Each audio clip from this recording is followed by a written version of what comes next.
Good afternoon, everyone. If we haven't met before, my name's Oren Jay Sofer, and I'm really honored to be here with you today on behalf of 10% Happier Live. So I'll share a few thoughts on everything that's happening in our country right now and how we can hold and relate to this using some of the frameworks and tools of meditation practice. And we'll do a little bit of practice together and have some time at the end for some questions. As you notice, Dan's not here. He's taking a day off, so it'll just be us today. I want to start with sharing one of my favorite quotes from the African-American author and speaker James Baldwin, who said, "Not everything that is faced can be changed, but nothing can be changed until it is faced."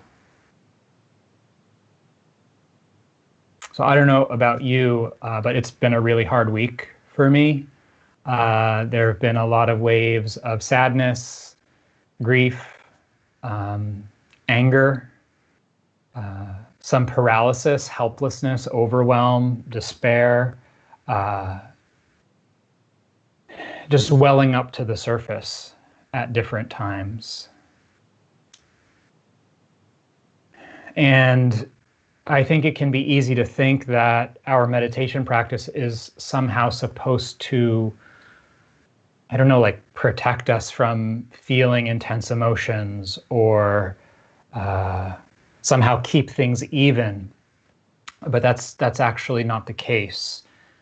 This whole practice is really about including all of our life, not just trying to feel peaceful or calm, and not only what's happening inside, but also what's happening in our families and our communities and our country.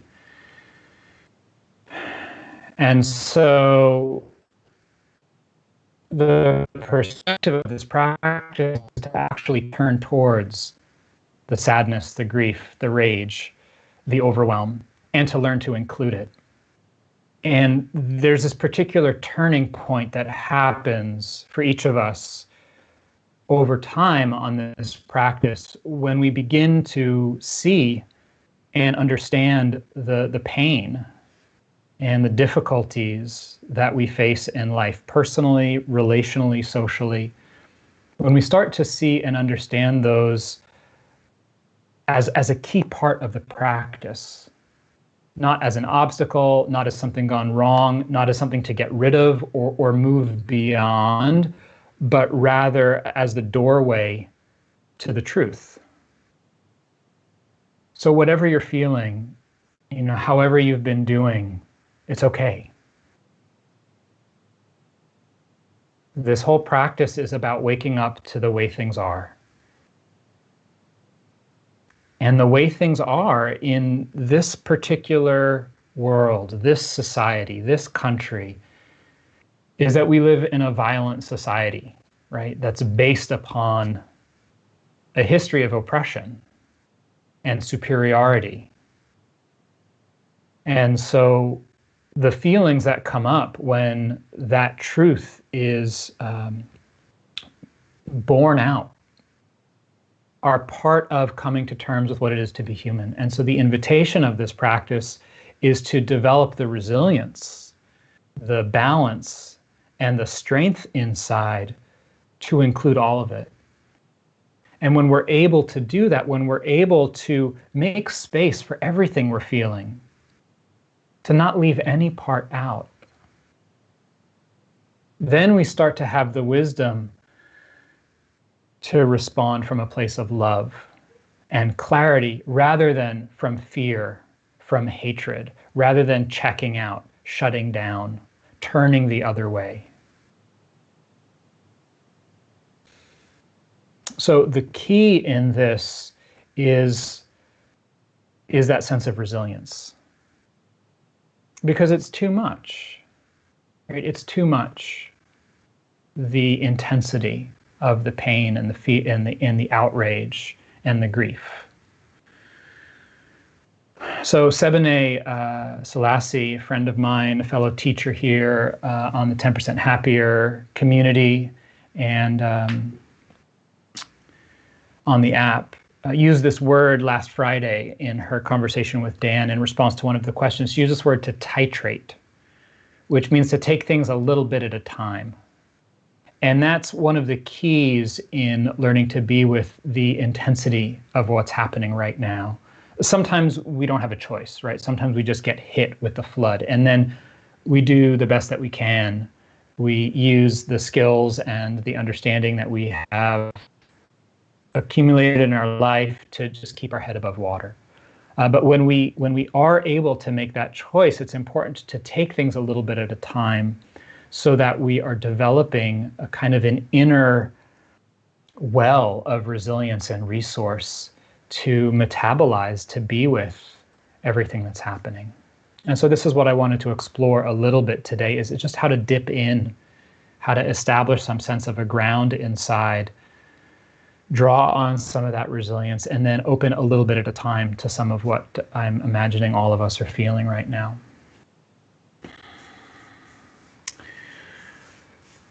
So let's do a little bit of meditation together, and then we'll have some time for questions. What's coming up for you?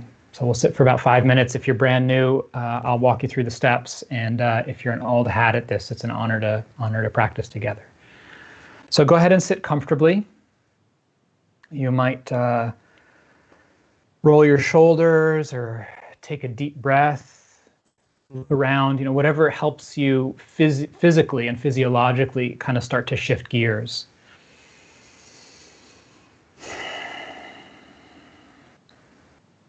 And then set a clear intention that for these next 5 minutes, what's most important is just being right here with your own body, your own breath, and your own feelings.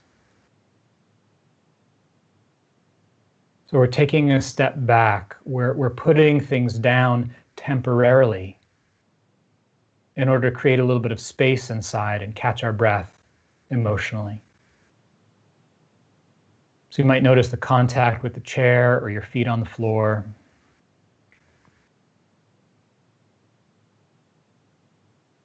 And really setting that intention for right now, the only thing I have to do is just be here and breathe. And I want to offer an image today of a deep well of clear, pure spring water. Now, imagine that well we're inside you. Deepening all around. And that there's this pure, clear, cool, refreshing water welling up inside. So just see what it's like to sit with that image for a little bit, perhaps feeling your breath and your body as you do so.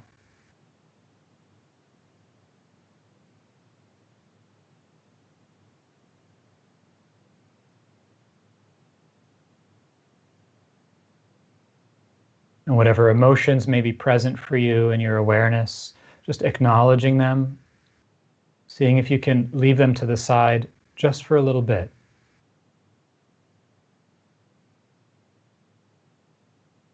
As you feel the weight of your body, notice the rhythm of your breath.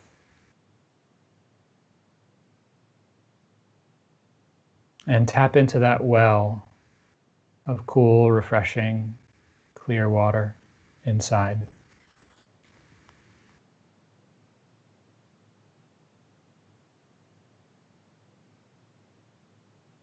And once you start to feel some sense of being a little bit more present, even a little bit more settled or grounded,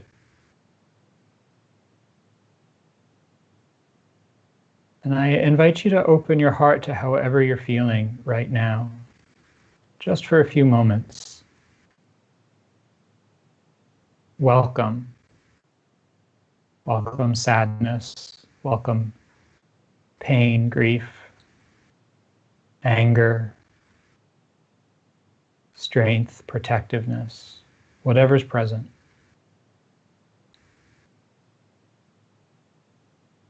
And just tasting the flavor of that, really feeling it in your heart and in your body in whatever way you can.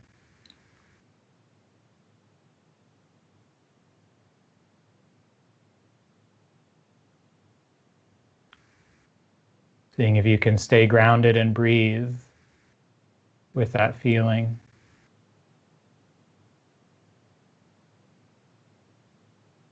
And then in your own time, when you're ready to just step away again, take a break, put it down, and come back to the image of that well,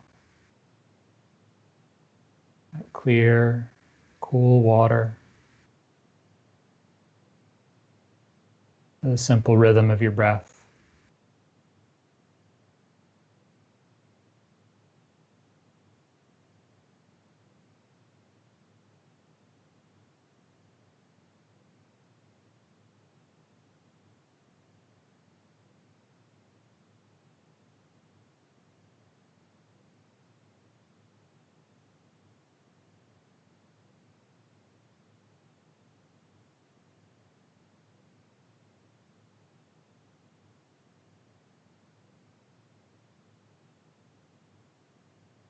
And then when you're ready, in your own time, you can start to shift your attention outwards, allowing your eyes to open, and bringing your attention back into the room where you are, back to the screen here, being together.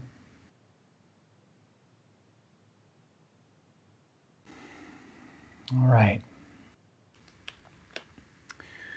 So we can use this practice to find ways to stay balanced and to nourish ourselves. And we do that in order to open to the pain of what's happening, to make space for the emotions. And we can go back and forth. So I offer this image of a well today. You can use anything. The image of a good friend, a relative, a place in nature. You just use your own breath, your body. But be interested in shifting back and forth, making space for wherever you are, and then going back and taking a break. It's one way to work with what's happening. So we're going to take some questions now. Scott is asking, how do we deal with the white guilt? Is freedom from racism possible? Is it possible to truly see and love people who don't look like us? Thank you, Scott. Thank you for the question. Thank you for your honesty and your vulnerability.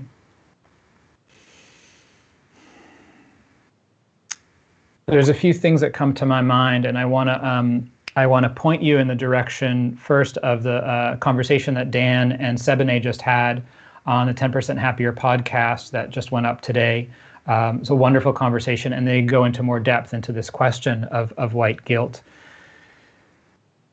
It's important to make space for how you're feeling and also to recognize that it's not personal. The fact that we've grown up in this culture, all of us have been infected with the illness of racism. It's our conditioning. It's not our fault, but it is our responsibility to take care of. So the guilt is this interesting pattern where we take the focus away actually from the injustice and the oppression and the brutality of police violence and anti-Blackness and make it about me and my guilt and how awful I feel. You see that?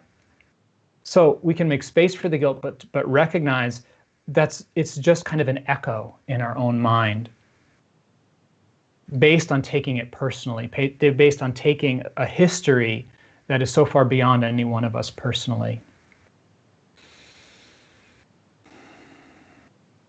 Gina, so thank you, Scott. I think there's one more thing I want to say here about this, particularly for those of us who are white, but I think also probably for all of us who are alive and conscious at this time, which is, I think because it's so uncomfortable, because it's so painful, there is this desire to move on, to find a way to overcome my emotions, to uproot the racism in my mind, and there's something important about being willing to stay with the discomfort, to stay with the incredible agony and anguish of what's happening and not move away from that, because it's in the crucible of that pain that real transformation happens. It's in the crucible of staying with the discomfort of the power and the the danger of having white skin in this society. And what does that mean for me? When we can really stay with the burning part of that question, that's where real transformation comes. That's when we start making changes in our life and saying, I'm not going to be a part of this anymore. I'm going to educate myself. I'm going to speak out. I'm going to do something. So thank you, Scott. Another question from Gina. Many of us find ourselves in tears seeing what's going on, but it is important for us not to turn away right now. How can we hold it and respond effectively so we can face it rather than turn away? Thank you, Gina. You know, I think what you're saying is really the question of this time and the question of the practice. It's kind of a koan, which is a term that comes from the Zen tradition and the Chan tradition in China and Japan and Southeast Asia, East Asia. A koan is a question that doesn't have an answer logically or intellectually. It's a question that we have to live our way into the answer. And so that is the question of, how do I hold the pain in my heart, take care of myself, and not turn away? And there's no one answer. I would be lying to you if I said, oh, just do this. It's a process for each of us to find our way through. And I think one of the keys is to not do it alone.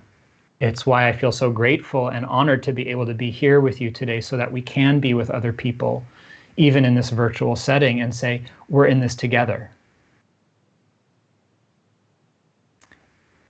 Sporty Fan says, my husband is a police officer who is not white or black. I fear for him every night. What meditation can I use for your husband? Thank you so much for your question. Thank you to your husband for his service.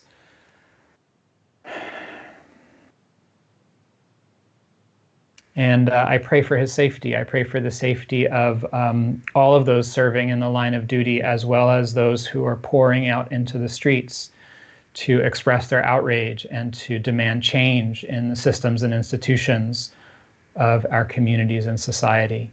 What meditation can you use for your husband?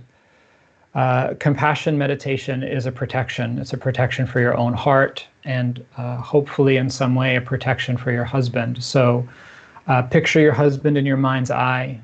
Feel your love and care for him in your heart, and choose one or two short phrases that articulate your wish for his safety. May you be safe and protected from harm. May you be free from pain and suffering. So this is a meditation that all of us can do right now. I was practicing this morning. You know, may we each find strength and healing with the pain that we feel. So what you do is you find a phrase, you find your own words that express the sincere wish in your heart of compassion. Compassion is about responding to alleviate suffering. It's the movement of the heart to see, that sees pain and that turns towards it. This is what I was talking about earlier, this turning point in our path when we recognize this practice is actually about including the difficulty and the pain of being human and being alive. When we turn towards and open to that, we find a different kind of freedom, a different kind of joy, and a deeper wisdom. We begin to understand the truths of what it is to be in a body, to be in this particular society. And we learn our own way to live out our truth and to have integrity and courage and strength in responding to what's happening. And each of us has a role to play. Each of us has a role to play in the healing and the transformation that's being called for right now. But what that role is different for each of us. So the compassion, we find the willingness to open, to turn towards what's hard. And then we touch into the wish that says, may this pain be eased. May this anguish be healed. May this violence be quelled. And then you align your heart with that intention for relief from suffering, for the easing of pain. And you just keep coming back to it, one moment, one phrase at a time. So we'll take one more question here before we wrap up for the day. From Sally, why do we get sidetracked and focus on riots instead of focusing on the police brutality aimed at African Americans. Yeah, thank you, Sally. It's tragic and it's so infuriating, right? The way the narrative gets turned from the purpose of people pouring out into the streets to the unfortunate unfolding of violence in the protests, which it's unclear where it's coming from. There's a lot of reports saying that the violence and the riots and the looting are actually not coming from those who are demonstrating, but from other portions of the society that are there to just stir up unrest and in some ways discredit the legitimate demands that we're making for change. I think for each of us, there's something important about recognizing the biases that are present in the news media, that are present in our own minds, and continuing to try to see clearly what's happening, even when the narrative that's presented is skewed in one way or another, seeking out sources of information that are less biased, that present a broader perspective. And having conversations about it so that each of us in our own ways, in our own families, in our own communities, are continuing to educate ourselves and each other. And in all of it, taking care of our heart. Right? This is the gift of this practice, is that it gives us a method to take care of what's happening here so that we can be more available for what's happening all around with others. So I think we'll end on this note. Thanks so much, everyone, for being here. Thanks for staying strong, for doing whatever it is that you need to do to keep your heart open and to keep staying awake with what's happening. Let's keep working together to make it different this time so that we can actually see some change and transformation. Take care out there.